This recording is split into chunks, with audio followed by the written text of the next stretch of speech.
Well, welcome back to the Anti-War Room. This is Tom Andrews, once again, National Director of Win Without War, here on location in Cambridge, Massachusetts, at the new headquarters of the Unitarian Universalist Service Committee, a Win Without War member. And I'm very happy to have with me here in the library of the UUSC here in Cambridge, Massachusetts, Charlie Clements, who's the president of the UUSC. Charlie, thanks for joining us. Nice to be with you, Tom. First question, Charlie, and we're doing this as a series of explorations, really, of who are the members of Win Without War. What are these organizations, number one? Who are you, number one? And the second question is, why would you join a coalition like Win Without War? What's the relationship between this organization, UUSC, and Win Without War's mission?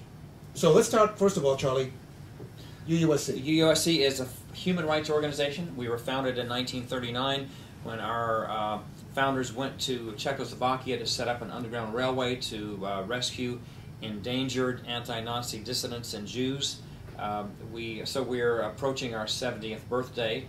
Our members are largely from Unitarian Universalist congregations, but we are independent of the denomination itself. And we have four fundamental programs of human rights that we pursue, but in general, the war in Iraq is so fundamentally morally wrong, such a violation of international law, and such a threat to our democracy that rather than go into all of the various human rights issues that are involved there, we are just strongly opposed to the war and happy to be a part of the Win Without War coalition. Charlie, we're about to face once again in Congress a supplemental appropriations bill of over $100 billion for the war in Iraq. We just learned yesterday from the Secretary of Defense, Robert Gates, that the defense budget is going to be in excess of $585 billion in fiscal year 2009, the largest defense budget since World War II. You know, all these numbers, translate this for us, Charlie, from your eyes, the UUSC eyes. What does all of this money mean to you in terms of opportunities lost and the values that you're promoting as an organization? Well, the frightening thing about the $102 billion is it's going to be added to everything else that we have borrowed to fund the war. That we are not paying for the war now. We are borrowing that money. That's money that our children and grandchildren are going to have to repay, and it is curtailing all of our choices. So we have a very robust program in helping to rebuild New Orleans and the Gulf Coast. And when you look at what has actually happened down there and how much federal money has flowed, it's a national embarrassment, especially if you contrast that to the work that we did with tsunami affected communities in South Asia that are far ahead of the curve of rebuilding.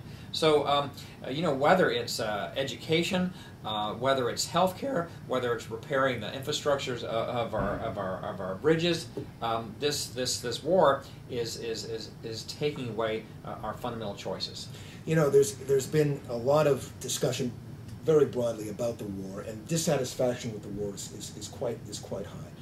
One of the things that you hear sometimes, however, is that the reason that this is such a problem and the solution for the United States is to just retreat from the world. That the problem is we should have no business poking our noses into other people's business. We should get out of Iraq, but we should also be retreating from the world. Now, the UUSC has very active programs around the world. What about that aspect, United States engagement in the world? Should we be retreating as a whole? And if not, why not? Well, our fundamental foundation of our work is the Universal Declaration of Human Rights. You know, all the institutions that emerge after World War II to help create collective security, you know, including the United Nations, including international law, including the conventions that have flowed from the UDHR over the years, are about collective security and about international cooperation. And we have been discarding those. We have been dissing them. We have been saying that we don't need them. And that has really made us more vulnerable and put us in a much more dangerous position than when we were part of the so-called community of civilized nations. I used to debate the State Department in the 1980s on our policy in Central America, and the State Department would deride outliers who are not part of the community of civilized nations because they don't abide by international law. that's where we are today. Charlie, we're here in Massachusetts. This is just a few days, we're taping this just a few days after Super Tuesday. Politics is in the air here. I'm going to be in Maine in just a few days for the caucuses. Tell us about the UUSC membership in terms of these elections. Are people active? Are they looking at these elections as a watershed for the United States? And what are you hearing in terms of what matters to people as they look at the choices that we have in 2008? I think people are very excited about these elections. I think that we're seeing record turnouts in New England and in Massachusetts because people are excited fundamentally about change.